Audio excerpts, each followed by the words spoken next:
theanswer.com. Now, from the Signature Bank Studios.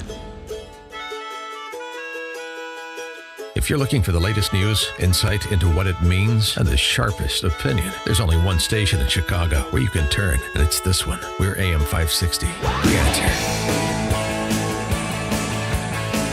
All right, welcome back. This is the Chicago's Morning Answer, and it's Jeannie Ives and Jim Urio subbing in for Dan Proft. There is no substitute for Dan Proft, but we're doing our best. And, man, it's been a really fast morning, Jim. It goes so fast. Like, I worry when the show starts, are we going to have enough things to talk about? That as it's ending, it's like, no, there was about half the things we didn't even get to yet. Absolutely. Well, I'm really excited to have this guest on. His name is Jed Babbin. He is a former United States Deputy Undersecretary for Defense and a contributor to the Washington Times and the American Spectator.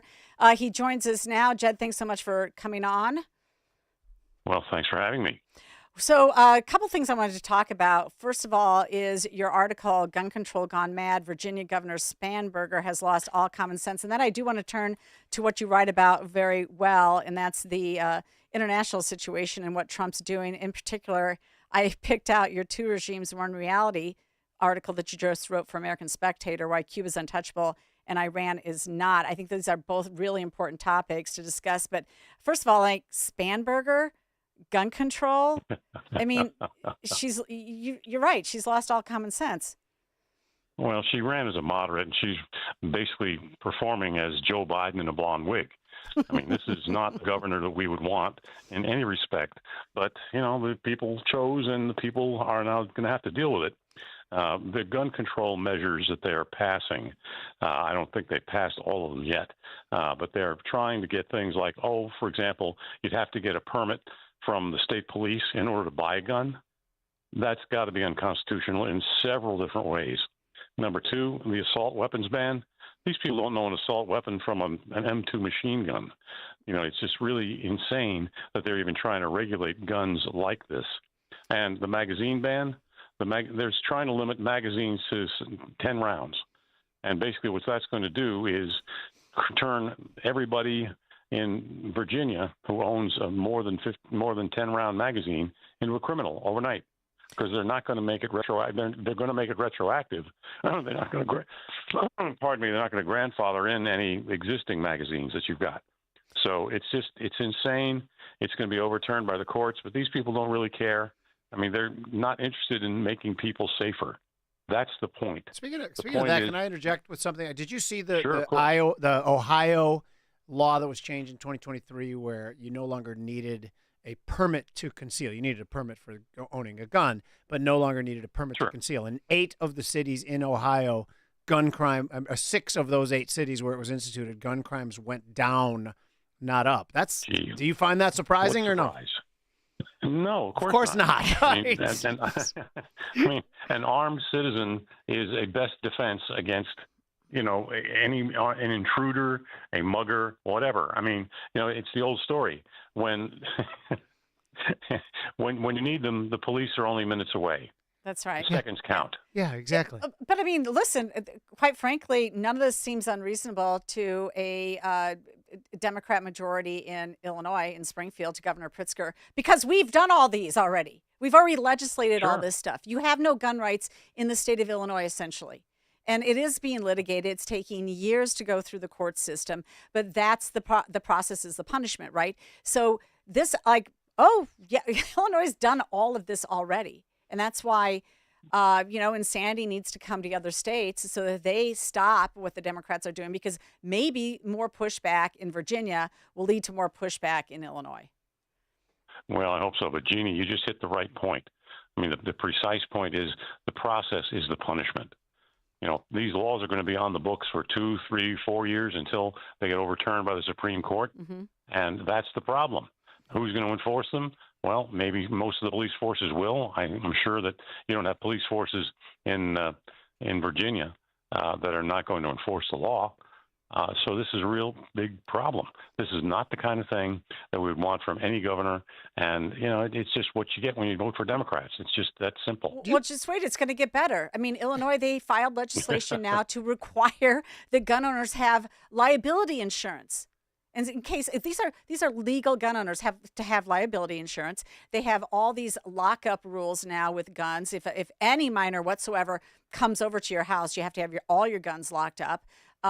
You know, hey, maybe you're taking your 16-year-old hunting and they know what to do with the weapon, but you're responsible all the time. That could be a penalty. Look, they're requiring that every single piece of ammunition, this is another bill, actually have a serial number on it.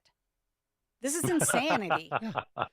And Jed, You haven't seen That's a anything joke. yet, Jed. Just wait. But Jed, do you I think know. like what are the statistics on actual violent gun crimes committed by legal permit holding gun carriers compared to illegal weapons? There's astronomical imbalance, is it not? Well, of course. Yeah. And you got legal gun owners who are, not even 0.1% of the criminals we have now. Yeah. And you've got, the criminals running wild, and people are not trying to make it harder for them either to get guns or to commit crimes holding guns. That's the point. If you wanted to really deal with public safety, what you would do is make it an astronomical penalty for anybody to use a gun in a crime. You'd probably, I don't know if you had the death penalty, but you'd have, life imprisonment at the very least. Okay, but That's what you need. Yeah. So let's go back to, and I'm forgetting the governor from Virginia, Hillary Clinton's running mate was Kane. Okay, when he was governor, Oh, yeah. he implemented that rule, and they advertised it saying, look, if we catch you carrying an illegal gun, you're going to prison, and it's going to be for a long time. And they advertised that, and guess what happened? Gun crimes went down precipitously. Does anybody remember that? Is anybody talking about but it that? doesn't surprise me that much. I think that's nobody remembers. Yeah, but that's an odd, like even a But blind even squirrel he kind of thing. agreed Yeah. that we need to punish the criminals who are doing this, not the legal Amen. gun owners. Yeah. Right. Exactly. But And the this whole thing biggest about- underlying question, Jed, is do you think that there is a concerted effort, or is it just a subconscious thing, that the government would love a docile population that they have nothing to fear from? Overweight, eating Ritz crackers and Doritos, not having any guns. Do you think it's really that sinister, or should I just take my tinfoil hat off? Well, no, you can keep your tinfoil hat on, but the problem is this is the way people have always been. This is the way governments have always Right. been. Yeah. If you have a conservative government, they're not going to try to take your rights away. They're not going to try to lock you up for no crime at all. And this is the kind of thing you get when you vote for Democrats. It's just that simple. Well, this these really people yeah. do not care. Okay, this goes right into the next topic, which is, don't you think that there might be some citizens in Cuba and Iran that would prefer to be armed, especially at this time? And you write, two regimes, one reality, why Cuba is untouchable and Iran is not. You say President Trump wants to bring about regime change in both Cuba and Iran. Either would be good for the U.S. national security, but neither is likely. And then you explain. So can you explain? Yeah. Well, in brief, the basic point is you don't have a group of revolutionaries, really dedicated revolutionaries who you can help overturn the regime. In either country, you've got, in Iran, they're massacring the people who are trying to overthrow the regime. Mm-hmm. And in Cuba, you just don't have that sort of revolt building. There's just nothing there. You've got a split between the old line Cuban communists and the so-called reformers, but they're not very much different.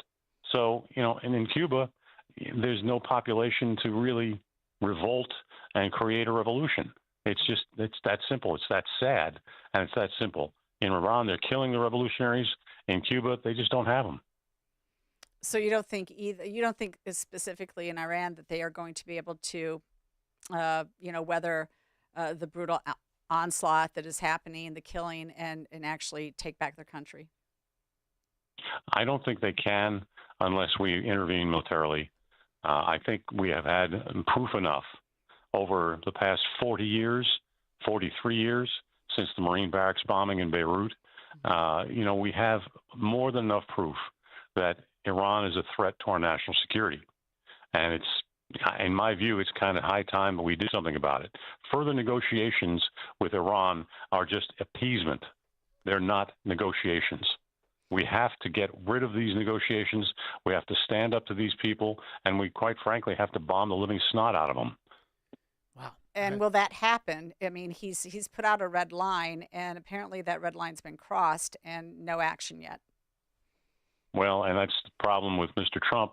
I like the man. I voted for him 3 times, but the problem is he makes empty threats, and empty threats and broken promises do not a successful foreign policy make.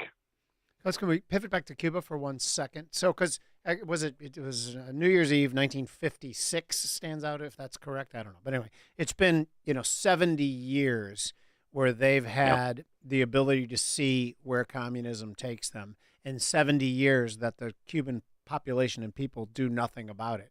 Leads me to believe they're never going to do anything about it. Do you share that belief? Well, I think they will do something about it eventually, but that means that it's not going to happen anytime soon, and it's not going to happen this generation. The point really comes down to is the repressive regime going to be bending far enough to break? And I don't think they're going to at this point. Well, looking at that same hemisphere, what do you think's going to happen with Venezuela? Not much. Mm-hmm.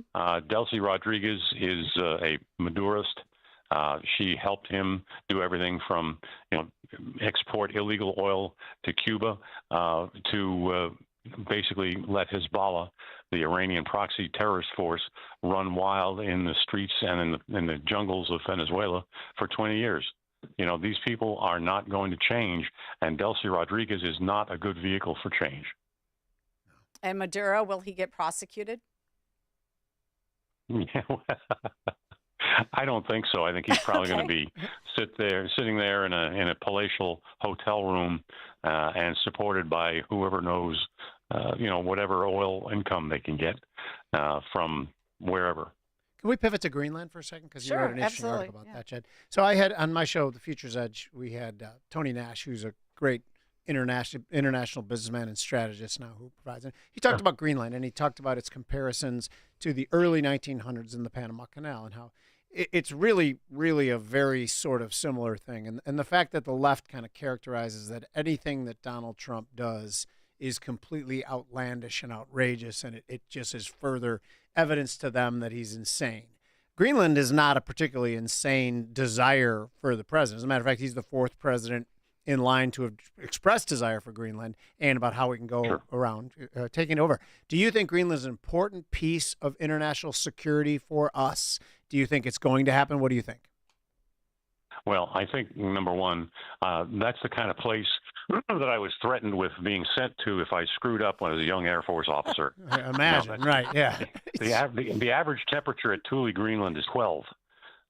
So, that really would not be a really great idea. You might be from Washington. We're from Chicago. We've been dealing with 12 for a month. We can do that standing on our head now. But anyway. No, we can't. Yeah, we've been dealing with that here for about a month too, okay, and it ain't no fun. No. But the basic point is, Mr. Trump could have done things about Greenland without ticking everybody off. Yep. He should have done. He should have gone about it quietly and approached the Danish people and the Danish government more reasonably. Instead of saying, "Well, we're just going to take it over," or "We're going to send military troops in there to take it over." You really just can't do that with kind of a squishy NATO neighbor and NATO ally. And hell, all of NATO allies are squishy at this point. But the point really comes down to we could have done it a lot better. And Mr. Trump is right. I mean, we have his Golden Dome missile defense system has to be based partially in Greenland. Yep. And we could have had, we have had a treaty or an agreement with Greenland and with the Danish people since the 1950s. And we have rights to build bases there. So why do we need to just take it over? Why do we need to own it? I'm just not sure at all. Well, can I add something to that? Because maybe is there a chance that he thinks that China and Russia may encroach in some ways and come to agreements with the Danish people as well, and he doesn't want to share it? Is that it? Well, it could be, but I think that's really kind of far-fetched. I don't think the Danish government is going to be, acquiescing to Russian ownership or Chinese ownership of Greenland anytime soon. We have a big problem. We have a big, big, big problem in trying to make our missile defenses effective. So if we are going to be basing things and a lot of people in Greenland, I mean, I would think the Danish people would welcome that. I think they would probably welcome the increase in income. But I think right now Mr. Trump has basically kicked everybody off, and I don't think we're going to see anything in there in Greenland in a long time. Got it. Well, just before we let you go, just one last hot spot, and that's the Russia-Ukraine war. We've almost seen no movement, it feels like, in a year, and Trump is going to solve this right away. Well, he's not going to solve it right away, as we've seen. I mean, he wanted to do it, before he was inaugurated. He wanted to settle the war, and that didn't happen. Now, a year later, I think you've seen a lot of things that are little pieces of the puzzle falling in place, like this new agreement between India and the United States, where they would no longer purchase Russian oil. That's not going to make Putin unable to carry out the war, but it's going to hurt. It's going to hurt the Russian economy. It's going to hurt Putin's interests. And, those good things, those small things are going to add up at some point. I don't think we're going to see any peace there this year. All right. He's Jed Babbin. You can follow him on X at Jed Babbin. He's former United States Deputy Undersecretary for Defense and contributor to Washington Times, the American Spectator. I want to thank you so much for joining us on the Chicago's Morning Answer. Thanks, guys. Thank you. Thanks. All right, and we'll be right back after this short break. The more you'll know. This is Chicago's Morning Answer. Morning Answer on AM 560. The Answer. Business owners, now's the time for your business to make the move to a locally owned business bank. Hi, Mike Gallagher here to let you know that you don't have to look far. Signature Bank was founded in Chicago with a simple mission to help companies like yours grow, succeed, and thrive. Their decisions are made locally by a terrific team that knows your name, cares about your business, and invests in your success. That's why Signature Bank